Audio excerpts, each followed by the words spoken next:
They say a man's life is defined not by the years he's lived, but by the betrayals he's forced to endure. And mine began to unravel the moment the people I trusted most turned their backs on me. Not with words, but with silence, with absence, with the cold dismissal of everything I had sacrificed for them. The walls of my home, once filled with laughter, became hollow chambers echoing with disappointment. And when I searched for comfort, I was met not with arms that held me, but doors that closed in my face as if I were the intruder in the very life I had built. Justice, I learned, was not blind. It was bought, manipulated, traded in back rooms where my voice was silenced, where my pain was filed away as if it were an inconvenience, and every courtroom session felt like an execution of my dignity rather than a search for truth, with men in suits looking down at me as if I were less than human, as if decades of loyalty and love meant nothing when weighed against influence, youth, and money. I sat there, an old man, bones aching, heart splintered, watching the son I had once cradled in my arms become a stranger who looked through me, not at me, who spoke as if I were a burden rather than a father. And the sting of that betrayal carved itself deeper than any wound flesh could bear, because it wasn't just my son who betrayed me. It was a system that applauded him for it, a society that laughed behind closed doors and whispered that I was weak, unworthy, finished. Yet what they didn't know, what they couldn't understand, was that a man stripped of everything has nothing left to lose. And when you take everything from a father, his pride, his home, his family, his dignity, you awaken something far more dangerous than anger. You awaken resolve. You awaken a fire that no verdict can extinguish, a hunger for justice that no courtroom can suppress. And though they thought they had written me off, though they believed they had buried me beneath humiliation and defeat, they had only prepared the soil for the roots of vengeance to grow. And I swore on the cold marble floor of that courthouse, beneath the indifferent gaze of men who thought me broken, that one day the truth would rise, that one day the world would know not only what they did to me but what I became because of it. And when that day comes, when the echo of my footsteps returns to the halls that silenced me, they will finally learn that justice denied to a father is not justice escaped. It is justice delayed, sharpened, and waiting for its moment to strike. I am Mark Donovan, 62 years old, a father, a husband once, a man who has lived through wars abroad and wars at home, and I sit here now with pen in hand because my voice has been silenced for too long, drowned beneath the lies of politicians and the hammering of gavels that care nothing for truth. And as I begin this story, I need you to understand that I never set out to be a man of vengeance. I never imagined I would one day look at my own country, the United States of America, the land I once saluted with pride, and feel nothing but contempt, betrayal, and a fire that refuses to die. Because everything I am about to tell you began in a courtroom, not some small-town municipal hall, but the John Marshall Court in Washington, D.C. The very heart of this nation's legal pride, a courthouse draped in marble and history, where every inch is designed to intimidate and inspire, to remind you that you are standing before the full weight of American justice. But let me tell you, brother, justice is not blind. Justice in America wears a suit, carries a wallet, and shakes hands with devils.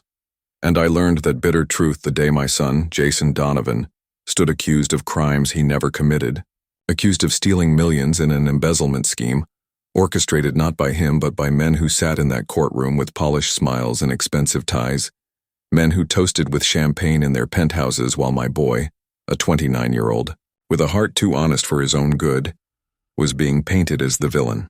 I remember every second of that trial as if it were branded onto my skin. The prosecution speaking with rehearsed passion about betrayal of the American people. The defense stumbling over objections denied before they were even voiced. The jury shifting in their seats like they'd already been told how the play would end.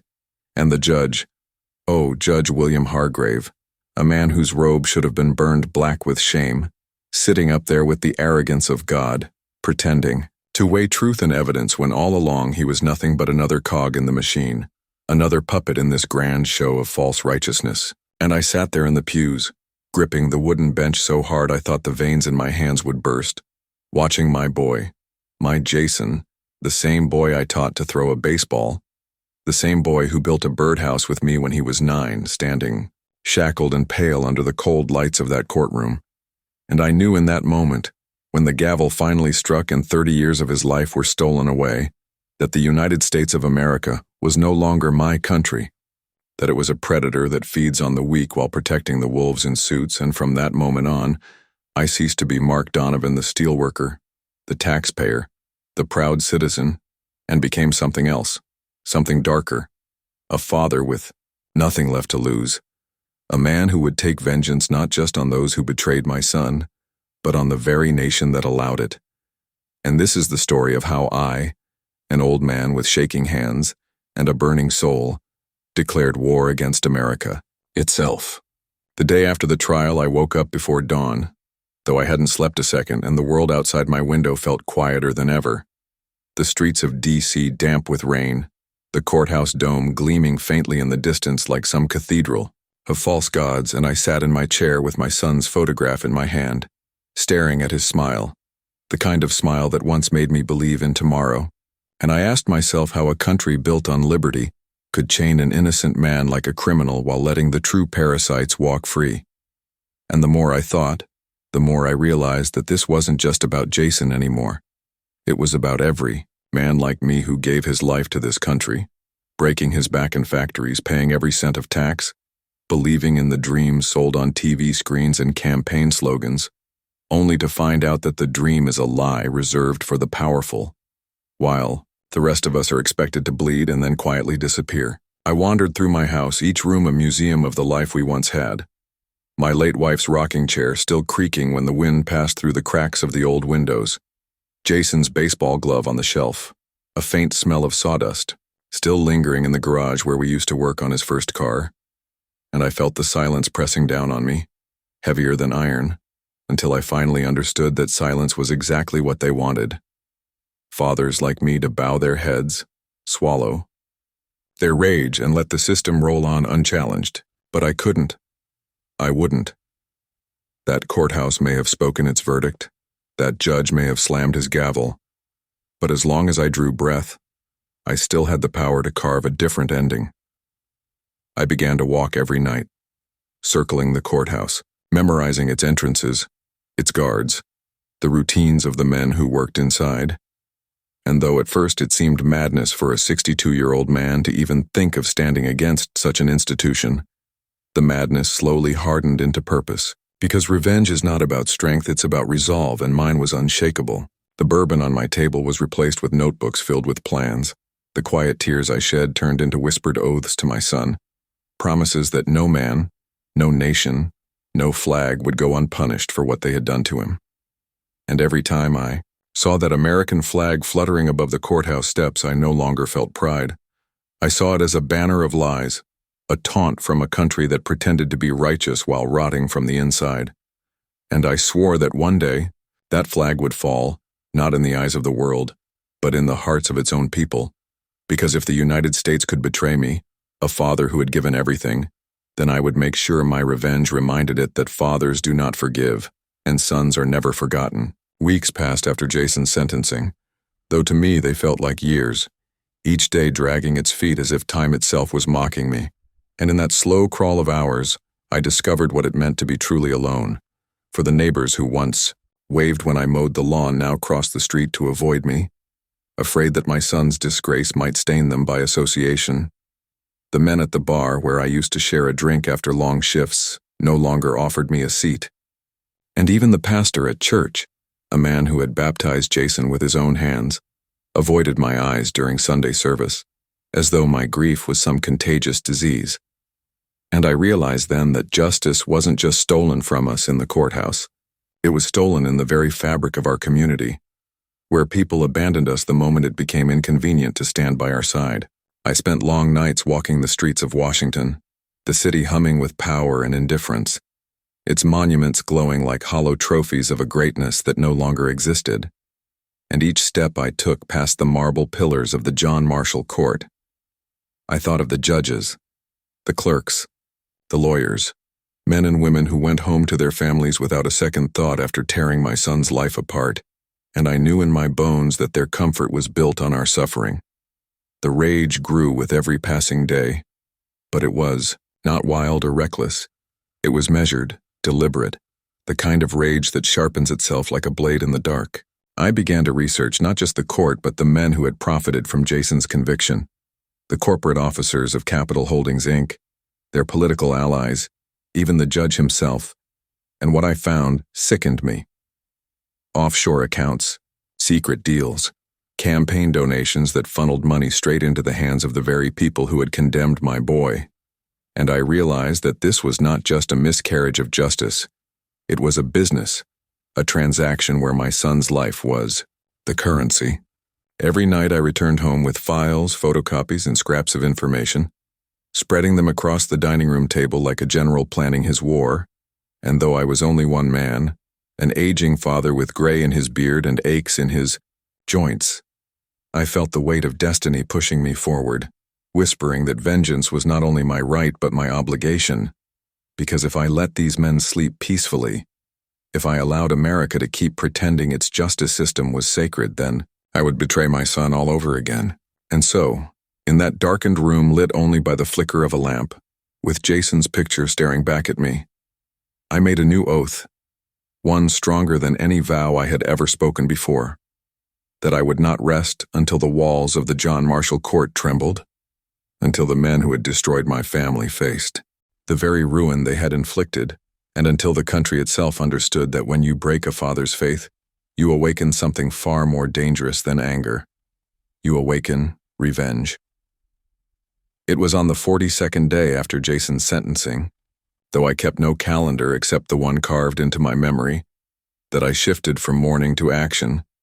And I remember it because I sat in the same chair where my wife once read her Bible every evening, the lamp casting a soft glow over the table that was now buried under papers, and I realized that I was no longer a grieving father. I was a strategist, a soldier preparing for a campaign. Only my battlefield was not a foreign land but the very soil of my own country. And my enemy was not an invading army but the United States itself, represented by its courts, its corporations, and the false idols in suits who sat atop the system. I began by tracing the money, because money, I learned, is the bloodstream of corruption and every dollar had a trail. So I mapped out the connections between Capital Holdings, Inc., and the politicians who shielded them, the lawyers who twisted truth for profit, even Judge Hargrave himself, whose financial disclosures showed nothing unusual on the surface, but whose brother-in-law conveniently worked for a lobbying firm that just happened to receive a sudden influx of contracts after Jason's conviction. And the more I uncovered, the clearer the picture became. My son was not convicted because of evidence, he was convicted because he was expendable, a pawn sacrificed so that the powerful could continue their game unchecked. At night, I walked the streets around the John Marshall Court, memorizing the security cameras, the guards who smoked out back, the times when the courthouse grew quiet, and with each observation, my resolve deepened, because I knew that if I was to strike, it had to be precise, symbolic, and devastating enough that it could not be ignored. But vengeance was not just about fire and fury. It was about message, about letting the world see the truth America tried to bury.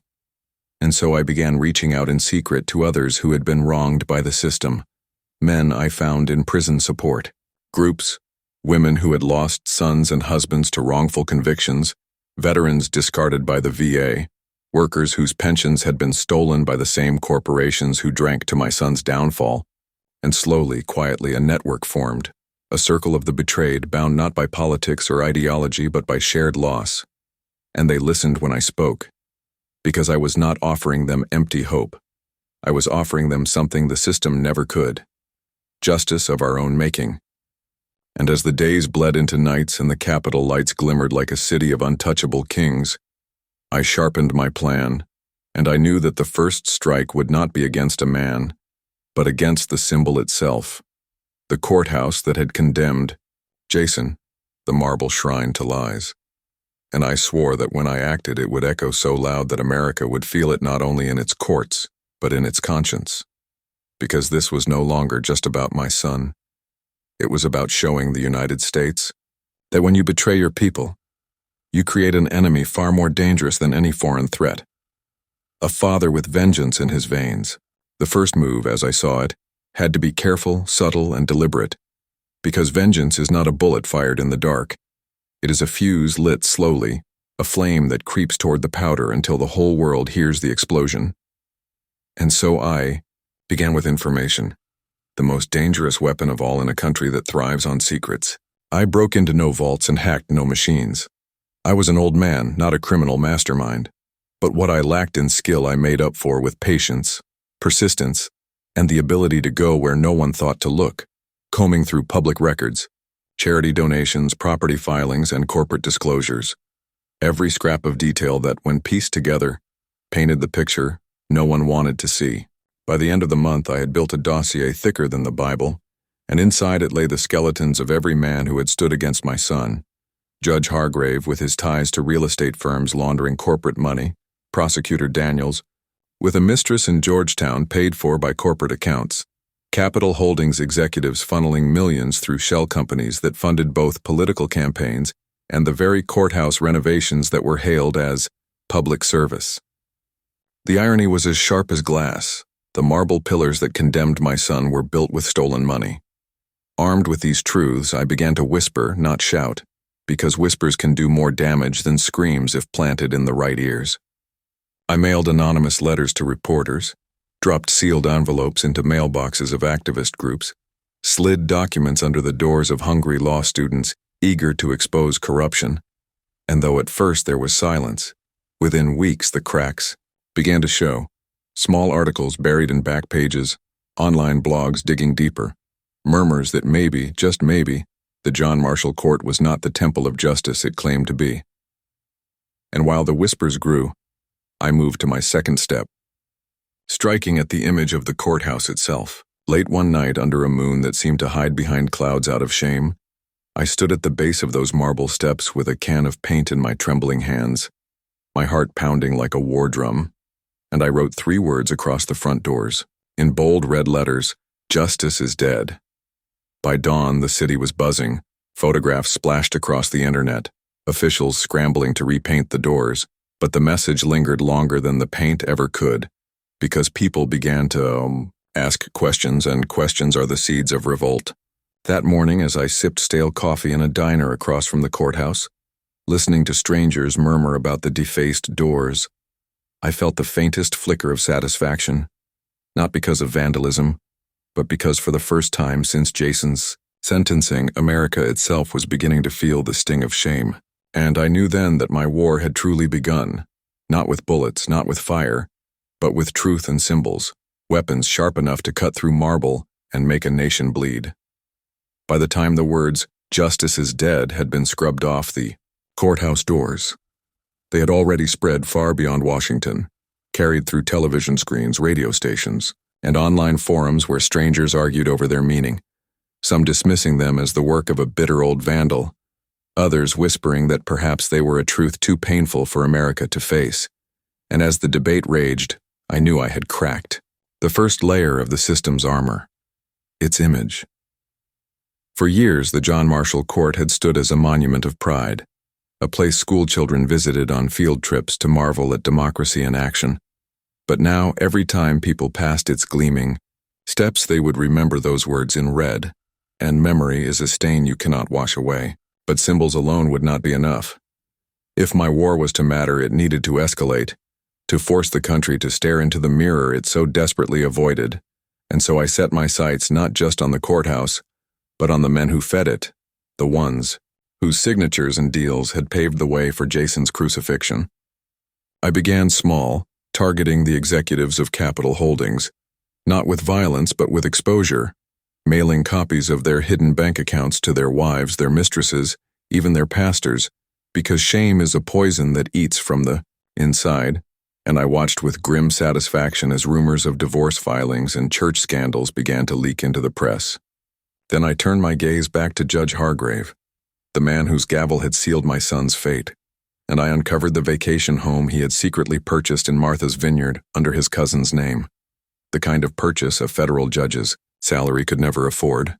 And one night I stood outside that home watching its windows glow with the comfort my son would never know behind prison bars, and though I held no weapon, my mind was already cutting him down, imagining the day when his reputation, his career, his legacy would collapse under the weight of truth. Yet with every step I took, with every whisper I planted, and every secret I unearthed, the risk grew heavier, because I was no longer just a grieving father scribbling notes in the dark. I was a threat to a system that tolerated no enemies. I noticed cars slowing when they passed my house, men in suits who lingered too long outside, cafes where I met with contacts, phone clicks that told me my calls were no longer private, and I knew the eyes of America were turning toward me, though it dared not yet say my name. But fear did not stop me. It only fed the fire, for I had already lost everything that mattered, and a man with nothing left to lose is the most dangerous man alive. So I pressed forward, bolder, louder, leaving whispers behind and carving my message into the open air. America, you may have silenced my son, but you will not silence me, and until you face the corruption festering in your courts, you will find me in your headlines, your streets, and your sleepless nights.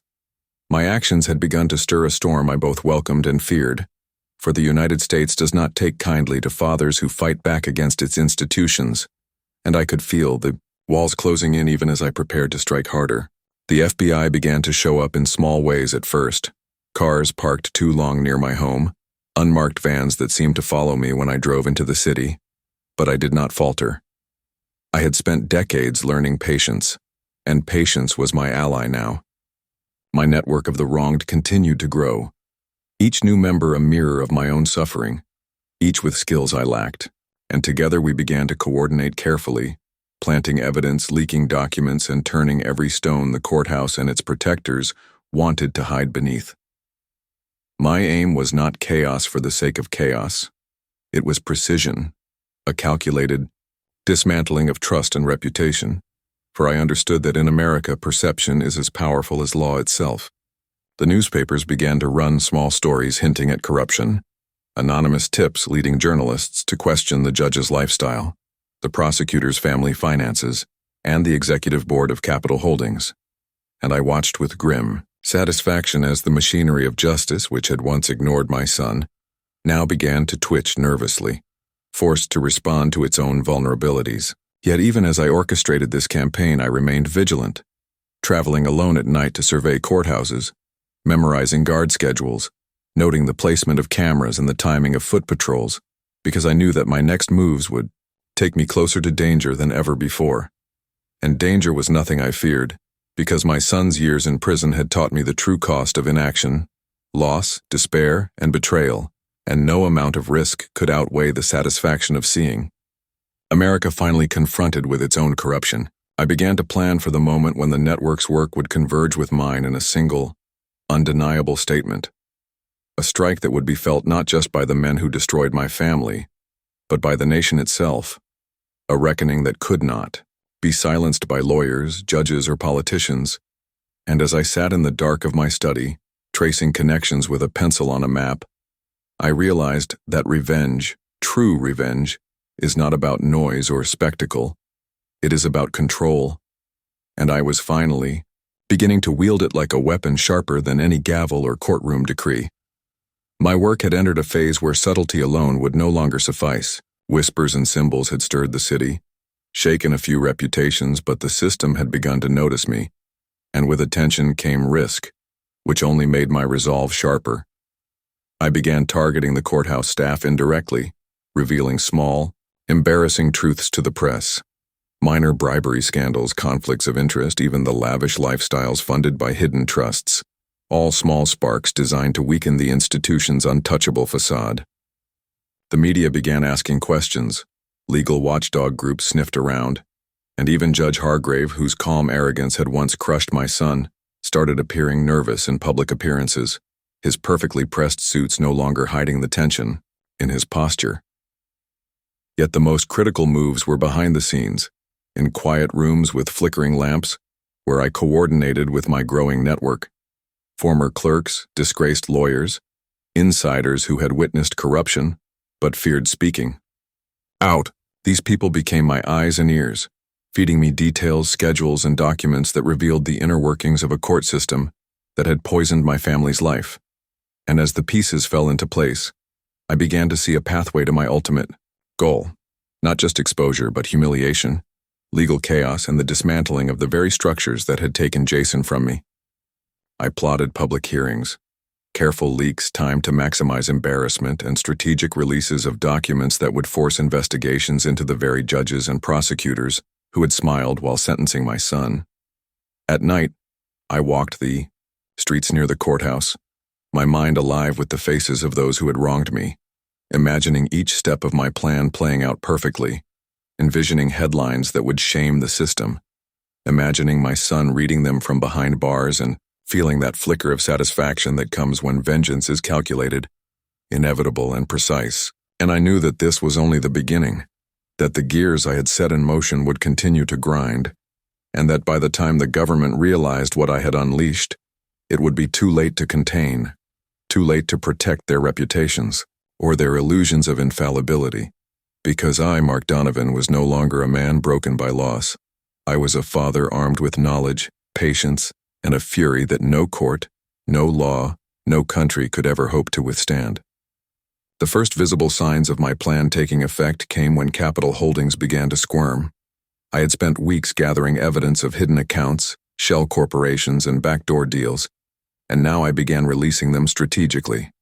Not everything, at once. Patience is a weapon sharper than a sword. Anonymous emails found their way to journalists hungry for a scandal. Tipped-off investigators started poking around the executives' private lives, and subtle leaks to activist groups stirred public outrage. The people who once dismissed my son's innocence now began to whisper doubts, and for the first time, the courtroom that had destroyed Jason felt pressure. Judge Hargrave, who had presided with such cold precision, began avoiding public events, his every step shadowed by questions about his impartiality and conflicts of interest. I watched from my study, feeling both satisfaction and the grim realization that I was escalating beyond mere strategy. My moves had forced the system to notice me, and attention from those in power is always dangerous. But I had thought of that. I had thought of every risk, mapped every path of exposure, and I knew that fear could be turned to advantage.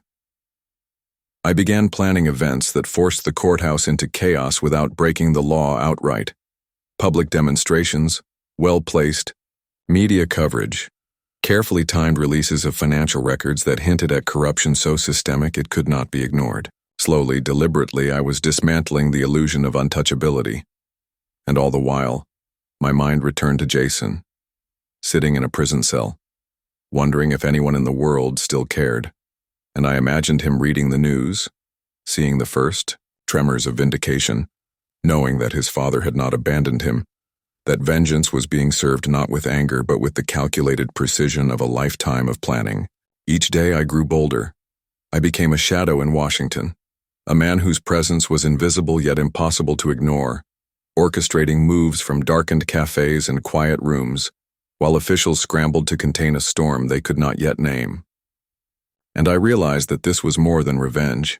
It was justice, a justice no gavel or law could deliver, delivered instead by a father who refused to bow, who refused to forgive the country that had destroyed his family. Once I had the city buzzing with whispers and questions, it was time to confront the men who had taken everything from me directly. I started with the executives of Capital Holdings, the men whose smiles had masked the greed that ruined Jason. I didn't storm their offices with guns or threats. That would have been foolish, and I was nothing if not patient. Instead, I sent them packages carefully wrapped, containing copies of documents they thought buried forever, evidence of offshore accounts, under-the-table payments, and contracts that exposed them as the architects of my son's suffering. Each package was anonymous, yet each was precise enough to sow panic. Divorces were filed, board members questioned their loyalty, and the executives spent nights sleepless, haunted by the realization that a faceless enemy had uncovered their sins. Then came Judge Hargrave. His arrogance had always been his armor, but I found cracks. Publicly, he continued to smile, but behind closed doors, he began to receive letters, and packages too, highlighting inconsistencies, connections, and even personal details that made it clear someone was watching. Someone knew his secrets. The courthouse that had seemed untouchable began to wobble on its foundations. And still, I worked from the shadows, never stepping into the spotlight myself, orchestrating a symphony of exposure that no single lawyer or official could control. Every move was calculated. The media stories, the anonymous tips, the subtle nudges to watchdogs and activists, all timing perfectly to maximize fear and doubt. And all the while I never forgot my son, imagining Jason reading each revelation from behind prison bars, feeling some small vindication through the chaos I had unleashed. My revenge had grown beyond anger.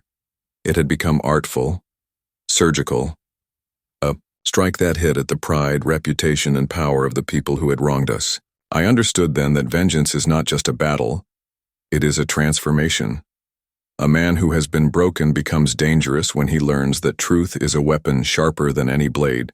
And I, Mark Donovan, was now both avenger and judge, orchestrating a reckoning that America itself could not ignore.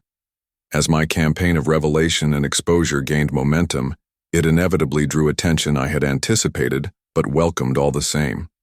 Federal investigators began trailing me. Subtle at first, a black SUV parked across the street from my apartment, unmarked vans that lingered too long at stoplights when I drove into the city, a slight tap on the phone line that let me know my calls were no longer private. But I had expected this, I had anticipated it.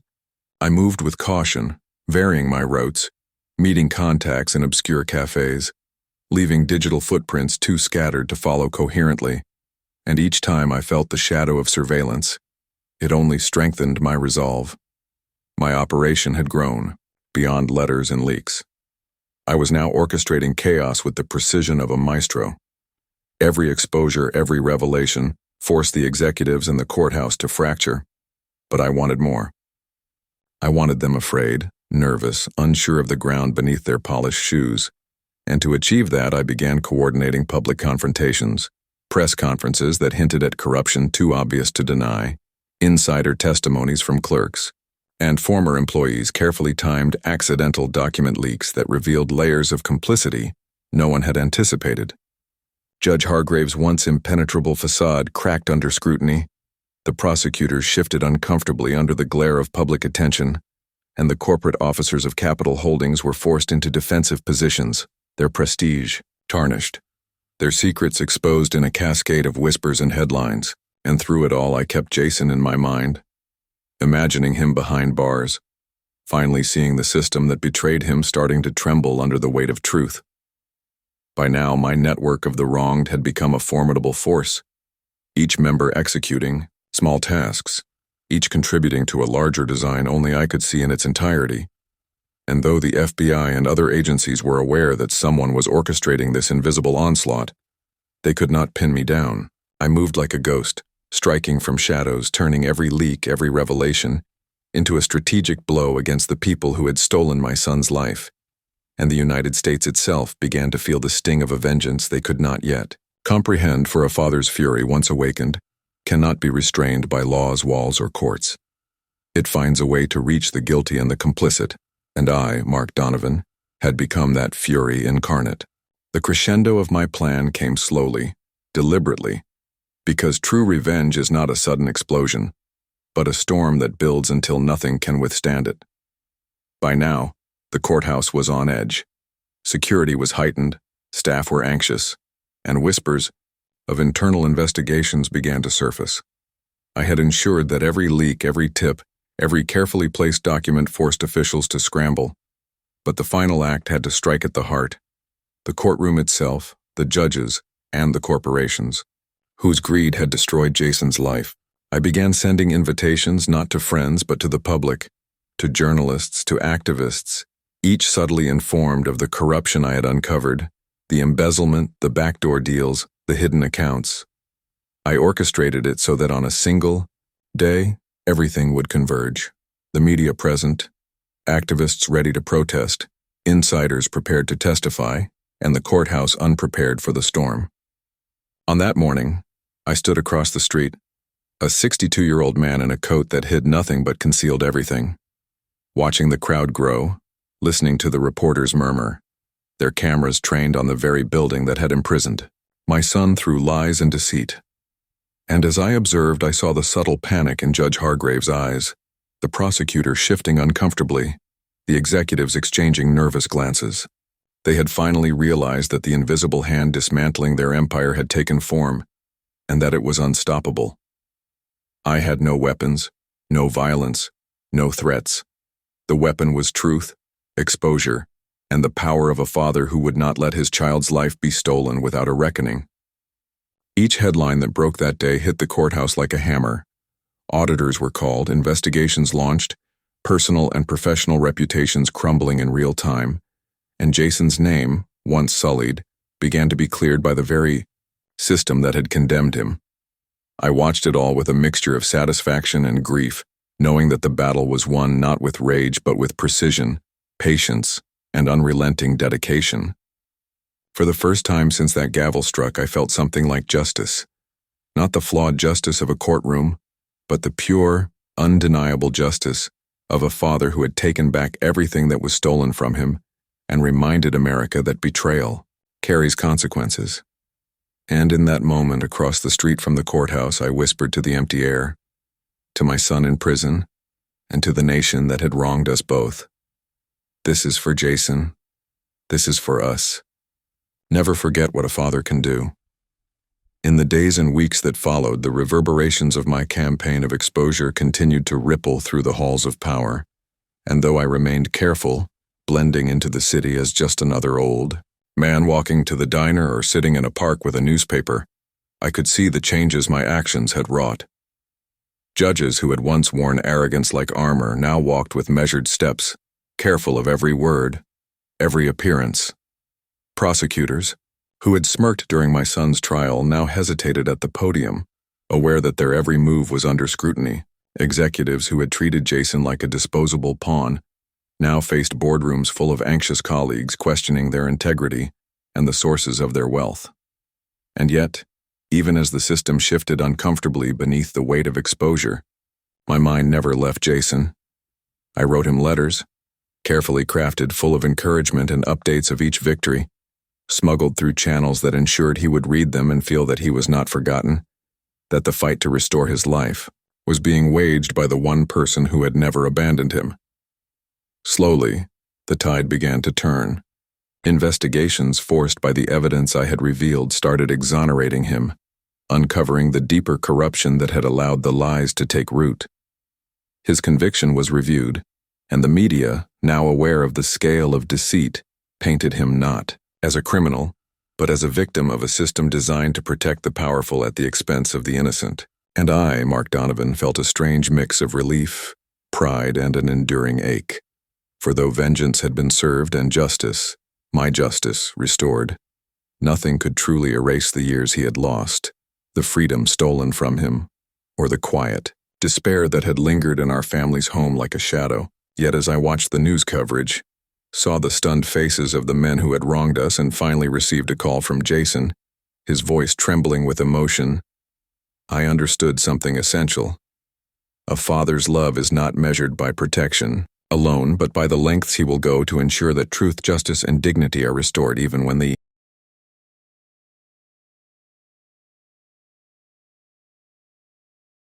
world itself refuses to see it.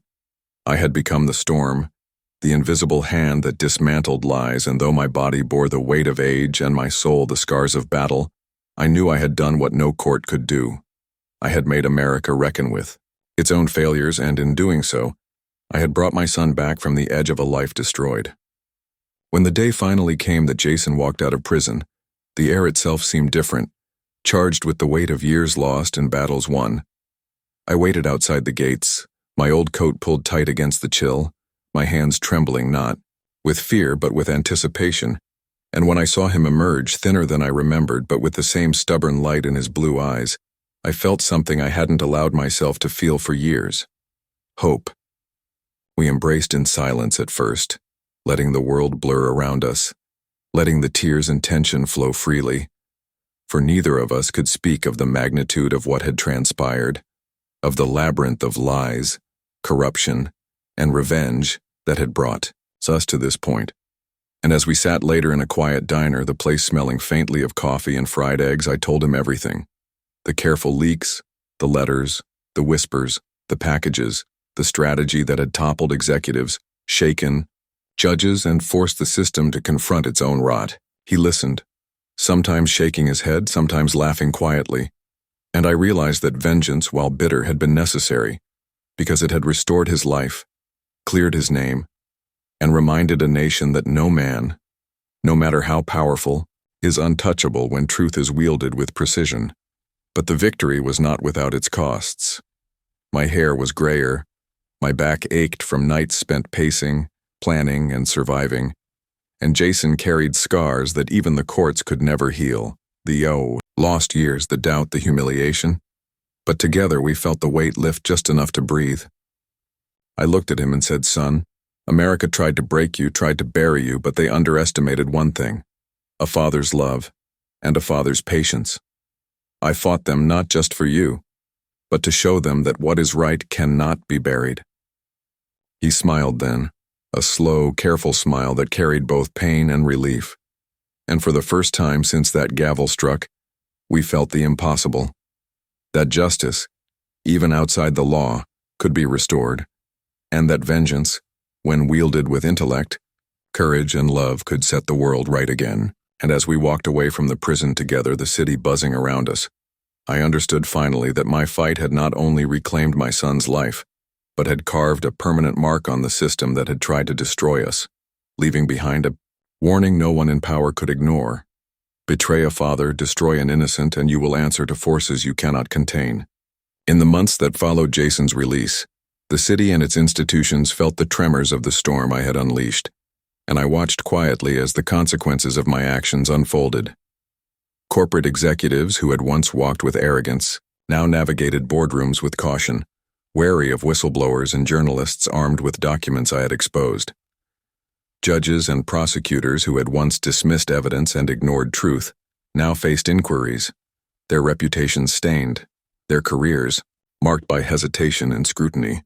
The courthouse that had sentenced my son became a symbol of vulnerability, a monument no longer of untouchable authority, but of the fallibility inherent in any system built by humans. Jason, slowly reclaiming his life, began to speak publicly, telling his story of betrayal and resilience, and the world listened. People started questioning old cases, the media dug into prior rulings, and whistleblowers gained courage, inspired by a father's relentless pursuit of justice. Our family, though still bearing scars, found strength in the outcome. The years, lost, could never be returned, but the truth had been illuminated, and for the first time in a long time, Jason walked freely without the shadow of shame hanging over him. And as I sat at my desk late one night, tracing lines of thought from the first day I swore to seek revenge to this moment of fragile victory, I understood the ultimate lesson of my journey: that the power of a single, determined individual, armed with patience, intellect, and unwavering love, can bend even the most rigid systems toward accountability, and that justice, though delayed and corrupted, can still be claimed when courage refuses to bow. In the quiet, I whispered to Jason, "Son, they took years from you, but we've returned dignity, and that is worth more than any courtroom could ever grant." And he smiled, tears brimming, knowing that the struggle had ended not with violence, but with truth, precision, and the relentless heartbeat of a father who would never rest until his son was safe, vindicated, and free. As the years passed, the ripples of our struggle continued to reshape both our lives and the system that had once seemed untouchable. Jason rebuilt his life slowly but deliberately, going back to school, finding work, and reconnecting with friends who had doubted the court's verdict. Everywhere he went, he carried not only his own story but the legacy of the battle we had waged together, a living testament to the lengths a father will go to protect his child. Meanwhile, the institutions we had exposed changed too, reluctantly but undeniably. Policies were revised, oversight committees established, and the complacency that had allowed injustice to flourish was confronted in public forums, in newspapers, and in hushed conversations among the very officials who had once believed themselves beyond accountability. And though the system would never be perfect, it had learned painfully that those who abuse power can be exposed, that the innocent are not entirely powerless, and that a single determined person, acting with intelligence and patience, can ignite change where laws alone fail. I, now older and bearing the weight of years and battle scars both visible and invisible, watched my son thrive and felt a quiet satisfaction deeper than any rage could give. Because our vengeance had become more than retaliation, it had become restoration, not just for Jason, but for countless others caught in the machinery of corruption.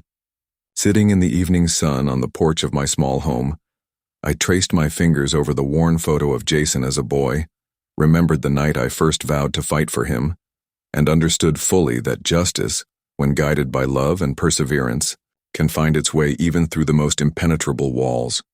I had become a storm, a shadow, a father unwilling to surrender, and in doing so, I had reminded a nation that the cost of betrayal is never forgotten, that the fury of a parent is relentless, and that truth once wielded with courage is the most formidable weapon of all.